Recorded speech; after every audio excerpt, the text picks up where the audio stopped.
3번. 다음은 라디오 방송의 일부입니다. 잘 듣고 질문에 답하십시오. 안녕하세요. 아침 방송입니다. 요즘 대한민국은 걷기 여행에 푹 빠져 있습니다. 그중에서도 지리산 둘레길이 인기인데요. 그럼 왜 지리산길에 빠져 있는 걸까요? 오늘은 지리산길 관계자분과 이야기를 나눠보겠습니다. 안녕하십니까? 지리산길 관리소장입니다. 지리산은 어리석은 사람이 머물면 지혜로운 사람으로 달라진다 하여 지리산이라 불렸습니다. 자연을 통해 깨달음을 얻고자 하는 조상들의 마음이 담긴 산이라고 할 수 있죠. 이러한 지리산은 한국의 명산으로 한국 사람들이 꼭 한번 가고 싶어하는 산 중에 하나입니다. 하지만 지리산은 산이 험하고 높은 산봉우리가 많아서 쉽게 갈 수 있는 곳은 아닌 것 같은데요. 네, 그래서 걸어서라도 지리산을 오르고 싶어하는 사람들을 위해 지리산길이 생긴 것입니다. 지리산길은 지리산 둘레를 잇는 길에서 만나는 자연과 마을, 역사와 문화의 의미를 다시 찾아내는 길입니다. 한 걸음 한 걸음 이어가는 지리산길을 통해 만나는 사람, 풀 한 포기, 나무 한 그루, 모든 생명들의 속삭임을 귀 기울여 들어보기 위해서 떠나는 길입니다. 그냥 보아도 좋지만 걸으면서 보면 오감이 만족스러운 여행을 하실 수 있을 겁니다. 네, 그런 지리산길을 통해서 자연에 대한 한국 사람들의 마음을 엿볼 수 있는 것 같네요. 자연을 존중하는 한국인의 자연관이라고 할까요? 그렇습니다. 높은 산을 정복하겠다 하는 마음으로 오르는 것이 아니라 산의 모습을 있는 그대로 느끼고자 하는 것입니다. 2. 들어봅시다. 2번. 다음은 강연의 내용입니다. 잘 듣고 질문에 답하십시오. 한국 사람들은 늘 자연을 가깝게 느끼고 자연과 더불어 생활하여 왔습니다. 또한 자연에 대해 존중하는 태도를 갖고 있었습니다.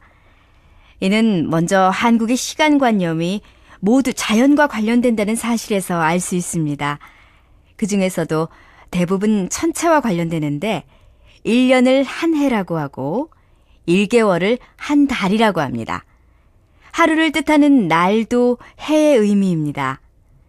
날이 밝았다고 하고 날이 샜다는 표현도 하는데 날이 저물었다는 표현도 해가 졌다는 의미가 되는 것이죠.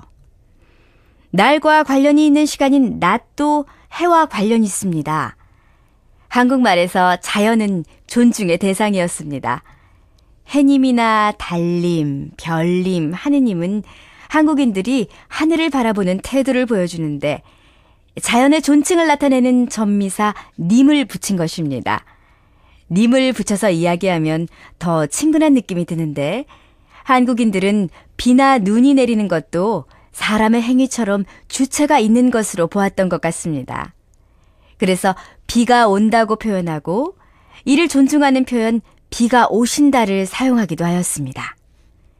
많은 언어에서 비가 온다는 표현을 하지 않습니다. 단순히 비가 내린다는 표현만 있는 언어도 많습니다. 물론 존대를 하는 언어는 거의 없습니다.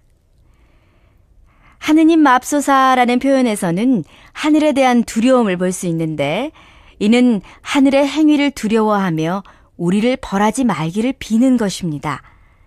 또한 병 중에도 두려운 마음에 천연두를 마마라고 극존칭으로 표현하기도 하였습니다. 천연두를 손님이라고 하기도 하는데 이것은 두려움과 친근함이 동시에 표현된 것이라고 할 수 있습니다. 이런 모습에서는 자연에 대한 두려움을 볼 수 있습니다. 하지만 한국인들은 호랑이를 산신으로 생각하기도 하였습니다. 산신도를 보면 늘 호랑이가 등장합니다. 하지만 호랑이 그림도 민화에서 매우 귀여운 모습으로 친근하게 표현되기도 하는 것으로 봐서는 두려운 존재만은 아닌 듯합니다. 두려워해서는 두려움을 이겨낼 수 없습니다. 이런 표현은 자연과는 친근해져야 한다는 조상들의 생각이 담겨 있는 듯합니다.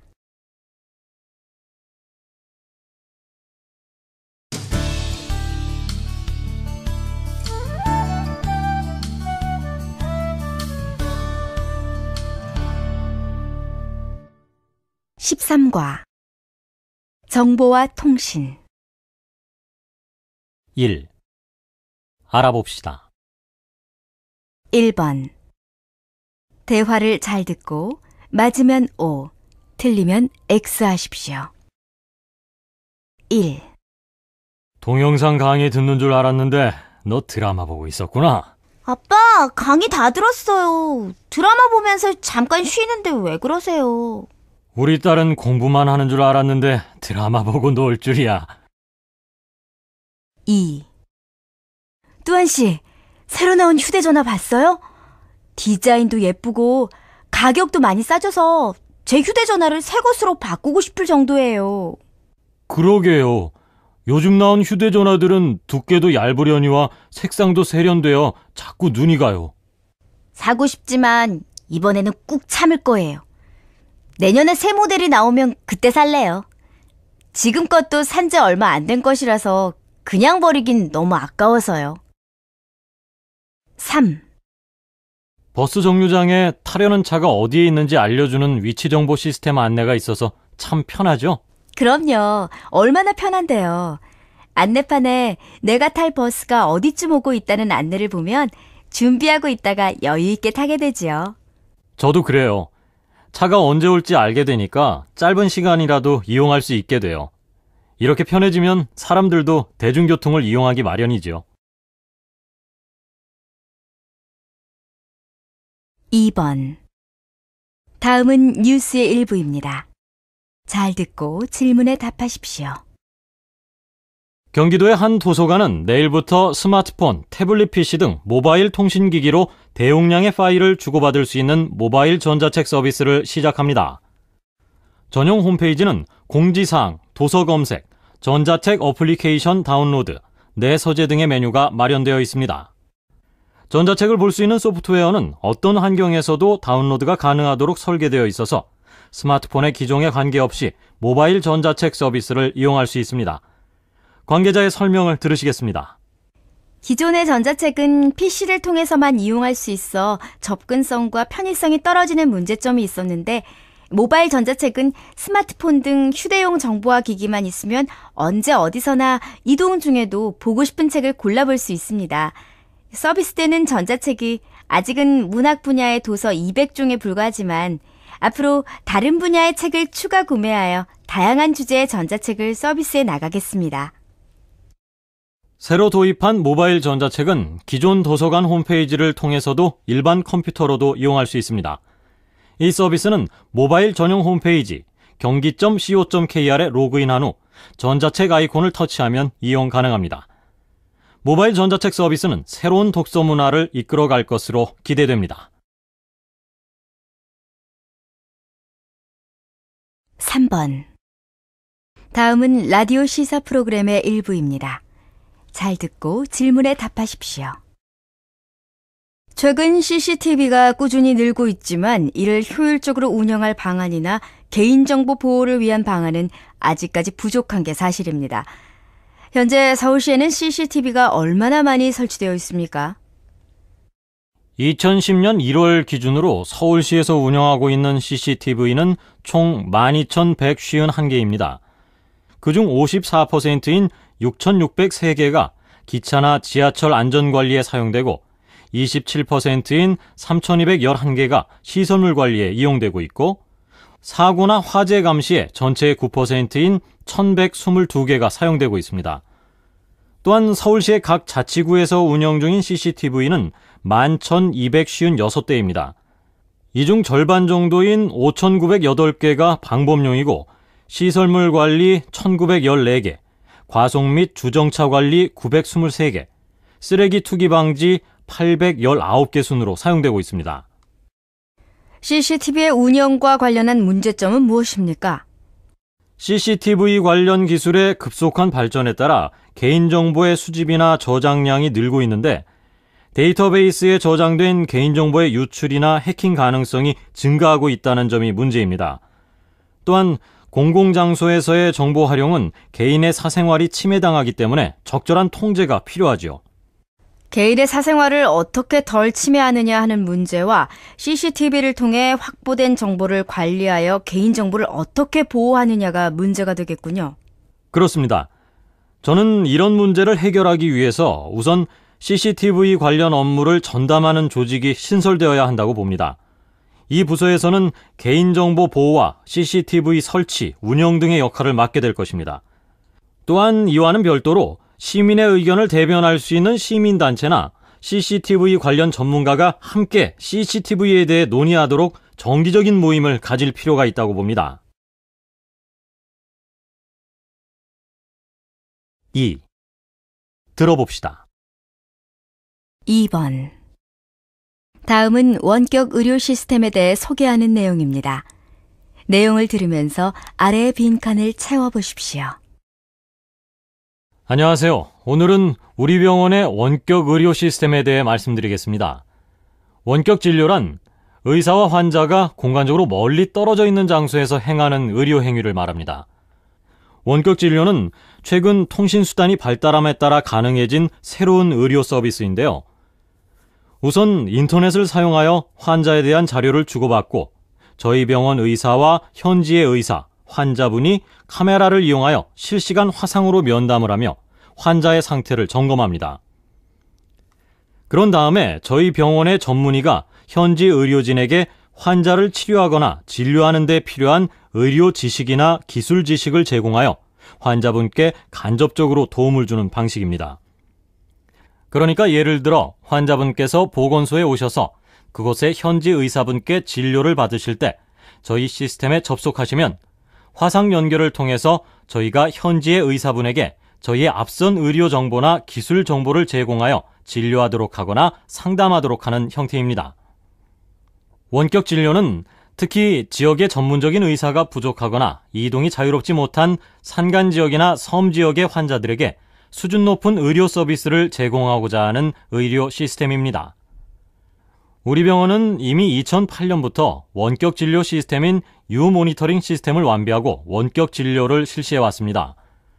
원격 진료 초기에는 섬 지역과 산간 지역 마을의 보건소와 함께 그 지역 주민의 건강을 관리하고 지키는 역할을 활발하게 수행하였습니다.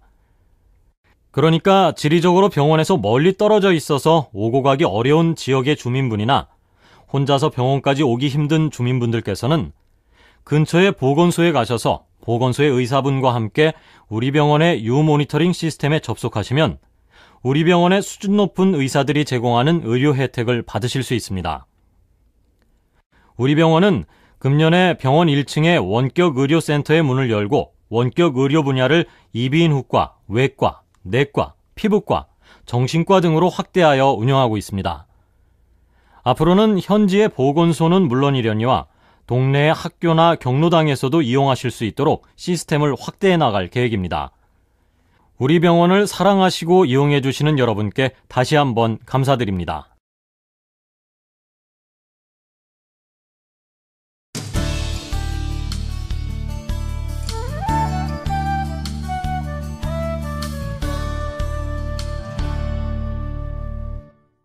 (14과) 현대사회의 문제. 1. 알아봅시다. 1번. 다음 대화를 잘 듣고 맞으면 O, 틀리면 X 하십시오. 1. 요즘 굉장히 바빠 보여요. 무슨 일 있어요? 사실 요즘 취업 준비 때문에 영어 학원에 다니고 있어요. 시간이 날 때마다 자격증 시험도 준비해야 하고요. 취업 준비를 벌써 해요? 아직 3학년이라서 졸업하려면 한참 남았잖아요. 취업하기가 너무 어려워서 요즘은 나이를 막론하고 다들 취업 준비에 정신이 없어요. 2.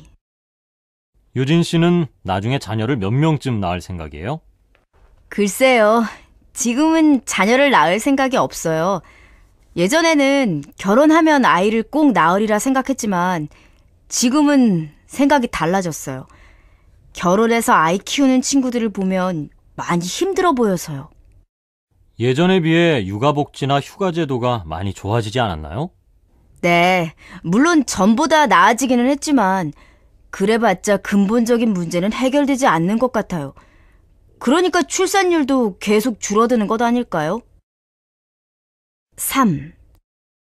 요즘 한국에서는 자식에게 의지하지 않고 혼자 살려는 부모들이 많다던데 정말 그런가요? 네, 혼자서 외롭게 살 망정 자식에게 도움을 받지 않겠다는 부모들이 늘고 있대요. 동서고금을 막론하고 자식에게 피해 안 주고 살려는 부모 마음은 다 똑같은 것 같아요.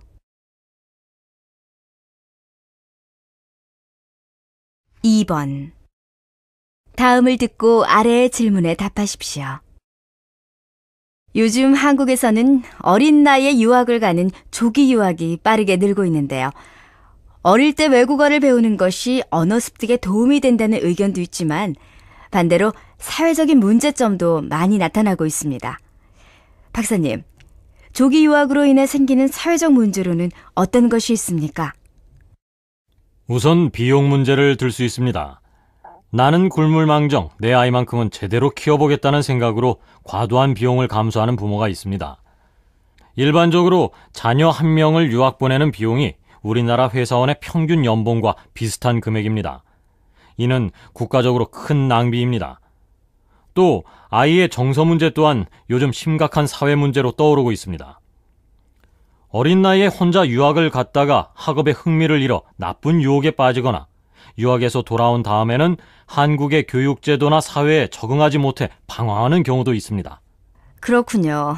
하지만 요즘 한국에서는 학교에서의 수업은 물론이고 취업을 하기 위해서는 외국어 실력, 특히 영어 실력이 무엇보다 중요합니다. 그래서 부모들이 자녀가 한 살이라도 어릴 때 유학을 보내려고 하는 거겠죠? 네, 저도 어린 나이에 새로운 언어를 습득해야 한다는 것과 영어의 중요성에 대해서는 동의합니다. 하지만 굳이 조기 유학을 보내지 않더라도 국내에서 좋은 언어 프로그램을 만든다면 사회적으로 생기는 여러 문제를 줄이리라 생각합니다. 물론 이러한 언어교육 프로그램을 만들기 위해서는 국가에서 관심을 갖고 지속적인 지원을 해야 한다고 생각합니다. 3번. 다음은 다문화 가정 자녀에 대한 강연의 일부입니다. 잘 듣고 질문에 답하십시오. 요즘 다문화 가정이 늘면서 다문화 가정 자녀들의 수도 급속히 늘어나고 있는데 이들 다문화 가정 자녀들이 학교 생활 중에 겪는 어려움은 크게 세 가지로 나눌 수 있겠습니다. 가장 큰 문제는 한국어 실력의 부족으로 인한 학업 부진입니다. 한국어와 한국 사회 및 문화에 대한 이해가 필수적인 국어와 사회, 역사와 같은 과목에서 더 큰 어려움을 느끼고 있습니다.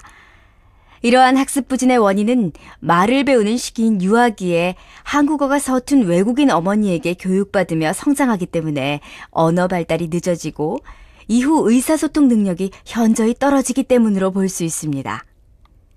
또 정체성 혼란의 문제입니다.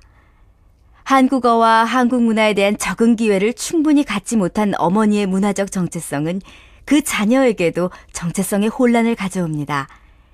이는 어머니 나라의 국적을 막론하고 대부분의 다문화 가정 자녀들이 겪는 문제입니다. 어머니 나라의 문화와 한국의 문화, 이 두 나라의 문화가 이중으로 혼재된 가정교육과 학교교육을 동시에 경험하게 되면서 심각한 정체성의 혼란을 겪게 되는 것입니다.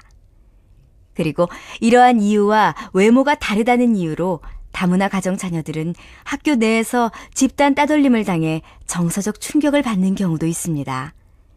이러한 경험을 한 아이들은 사람들과 친해지기를 꺼려하며 소극적인 모습을 보이기도 하고 결국 남을 잘 믿지 않는 경향을 보이는 등의 정서적인 문제를 보입니다. 이에 대한 대책으로 한국어 교육이 필수적이라 할 수 있겠습니다.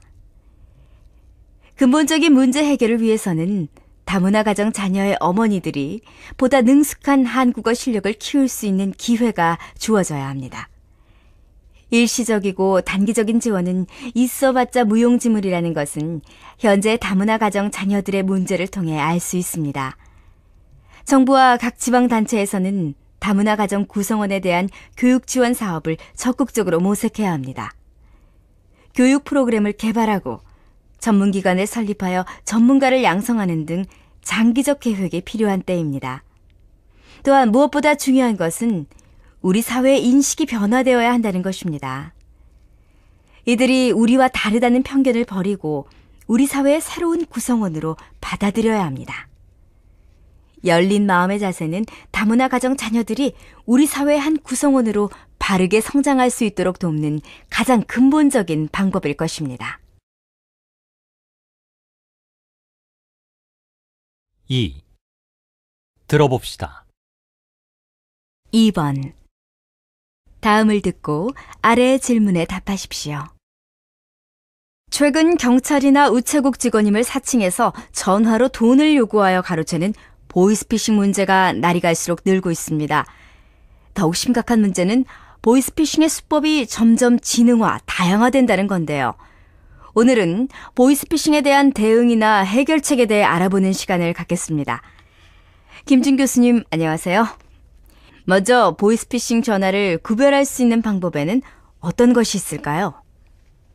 네, 낯선 사람이 전화를 해서 주민등록번호나 주소, 계좌번호와 같은 개인 신상 정보에 대해 물어본다면 일단 보이스피싱을 의심해봐야 합니다. 이런 사람들이 보통 경찰이나 우체국을 사칭하는데 어떠한 금융회사나 관련 기관, 경찰서도 전화로 계좌번호, 카드번호, 주민등록번호 등의 개인정보를 물어보는 일은 없기 때문입니다. 그렇군요. 하지만 대부분의 피해자들 이야기를 들어보면 당황스러운 상황에서 어떻게 해야 할지 모르는 경우가 많아 그대로 피해를 보는 경우가 많습니다.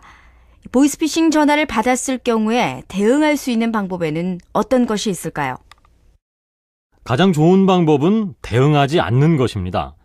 당황스러운 상황이라도 연락처를 물은 다음 전화를 끊고 전화 내용에 대한 사실관계를 확인해야 합니다. 이야기를 더 들어봤자 당황해서 마음만 더 다급해질 뿐입니다. 네. 하지만 돈을 이미 사기범에게 보냈다면 어떻게 하죠? 그렇다면 서둘러 거래은행에 즉시 지급정지 신청을 해야 합니다. 또 가까운 경찰서에 피해 신고를 한 뒤 지급정지를 신청한 은행 영업점에 피해구제 신청서와 피해 신고 확인서를 제출하면 피해를 줄일 수 있습니다. 교수님 말씀 감사합니다. 갈수록 전화금융 사기가 지능화되고 있기 때문에 개인정보를 요구할 때는 전화를 끊고 사실관계를 확인해 보는 게 중요하다는 사실, 여러분도 잊지 마시길 바랍니다. 이것만 명심하면 피해를 당하지 않으리라 생각됩니다. 이상으로 인터뷰를 마치겠습니다.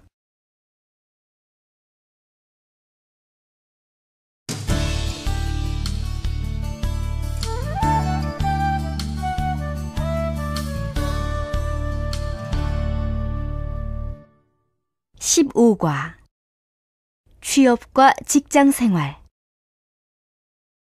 1. 알아봅시다. 1번. 대화를 잘 듣고 맞으면 O, 틀리면 X 하십시오. 1.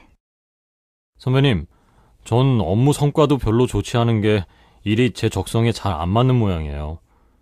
이 일을 계속해야 할지 이쯤에서 그만둬야 할지 고민이에요. 요즘 많이 힘든 모양이구나. 하지만 모든 게 다 생각하기 나름인 것 같아. 누구나 살면서 어려운 일에 부딪히기 마련이잖아. 힘들다고 좌절만 할 게 아니라 힘든 일들을 하나씩 극복해내서 성취감과 자신감을 얻는 기회로 삼아봐. 2. 오늘 김진우 씨가 또 지각을 해서 부장님한테서 아침부터 꾸중을 들었어요. 지난번에도 부장님이 지각하지 말라고 주의를 주셨는데 듣는 둥 마는 둥 하더니 내가 그럴 줄 알았어요. 3. 후엉씨, 다음 달에 서울에서 무역박람회가 열리는데 이유진 씨하고 같이 거길 좀 다녀오세요. 서울로 출장 가는 김에 서울에 있는 거래처들을 방문해서 시장 조사도 좀 해오고요. 네, 알겠습니다. 그럼 먼저 이유진 씨하고 상의해서 무역 박람회 참가 자료와 방문할 거래처 목록을 정리해 보겠습니다. 2번. 다음은 면접 시험에서 나누는 대화입니다. 잘 듣고 질문에 답하십시오. 희엔 씨, 간단히 자기소개를 해보세요. 안녕하십니까? 수험번호 213번 희엔입니다. 저는 현재 베트남 대학교 한국어과 4학년에 재학 중입니다. 새로운 사람들을 만나는 것을 좋아하는 제 성격과 대학에서의 전공을 살려 승무원이 되고 싶어서 객실 승무원직에 지원하게 되었습니다. 자기 성격의 장점과 단점을 이야기해 보세요. 제 성격은 사교적인 편이고 다른 사람들을 위해 봉사하는 것을 좋아합니다. 그래서 대학교에 입학해서는 봉사 동아리에 가입하여 한 달에 한 번씩 고아원을 방문하여 봉사활동을 해왔습니다. 다만 저는 실수하는 것을 싫어해서 어떤 일을 할 때 시간이 좀 걸리는 편입니다. 하지만 이런 성격 덕분에 무슨 일이든지 꼼꼼하게 마무리한다는 평을 듣습니다. 이력서에 교환학생으로 한국에서 6개월간 공부했다고 쓰셨는데 교환학생으로 한국에서 생활하면서 느낀 점에 대해 이야기해 보세요. 긴 시간은 아니었지만 3학년 1학기 때 6개월 동안 교환학생으로 한국대학교에 가서 생활하면서 한국인들의 사고방식과 문화에 대해 좀 더 깊이 이해할 수 있었습니다. 또한 한국에서 생활하면서 한국 친구뿐만 아니라 여러 나라의 친구들을 사귀었는데 이를 통해 다양한 국적의 사람들과 소통하는 법도 배울 수 있었습니다.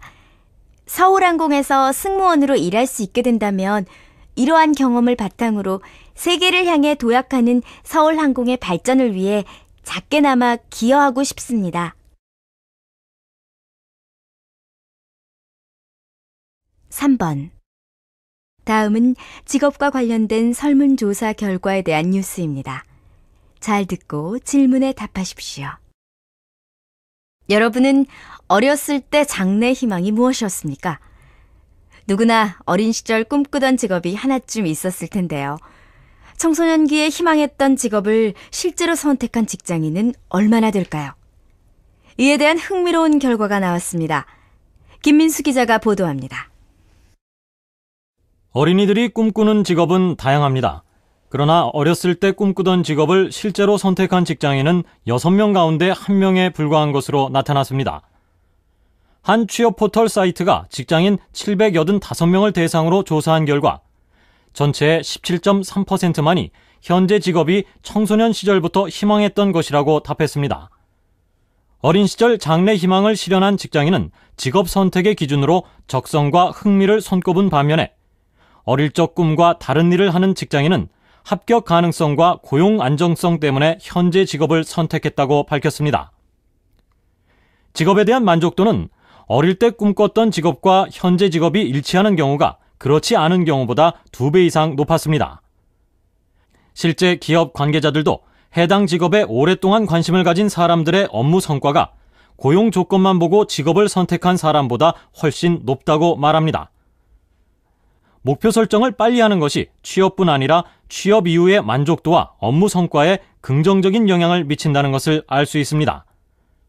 어릴 때부터 적성과 흥미에 맞는 진로 계획을 세울 수 있도록 진로 교육이 강화되어야 하는 이유입니다.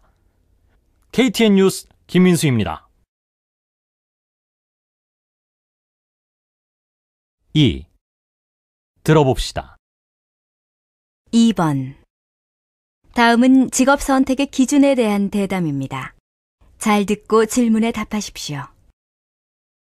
취업을 앞두신 여러분들, 앞으로 어떤 직업을 선택해야 할지 고민되시죠? 자신에게 맞는 직업을 선택하기란 여간 어려운 일이 아닙니다. 그렇다면 어떤 직업이 나에게 맞는 좋은 직업일까요?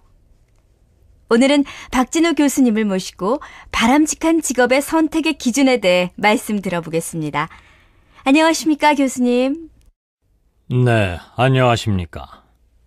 어떤 직업을 선택해야 하느냐는 누구나 한 번쯤 하게 되는 고민인데요. 어떤 기준으로 직업을 골라야 나중에 후회하지 않을까요? 먼저 직업을 선택할 때 생각해 봐야 할 기준들을 외적 기준과 내적 기준으로 나누어 생각해 볼 수 있습니다. 외적 기준이라고 하면 보수라든가 안정성, 발전 가능성, 사회적 지명도 등이 이에 해당됩니다.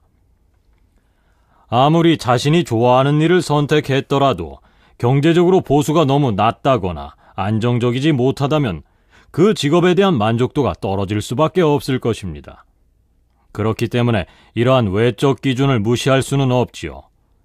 하지만 반대로 외적 기준을 모두 충족시키는 인기 직종이라 할지라도 직업을 선택하는 사람 자신의 내적 기준에 맞지 않는다면 이 역시 만족도가 낮아질 겁니다. 네, 그렇겠군요. 그럼 내적 기준에는 어떤 것이 있습니까? 가장 먼저 생각해야 할 내적 기준은 자신의 적성입니다. 아무리 인기 있는 직업이더라도 자기가 좋아하는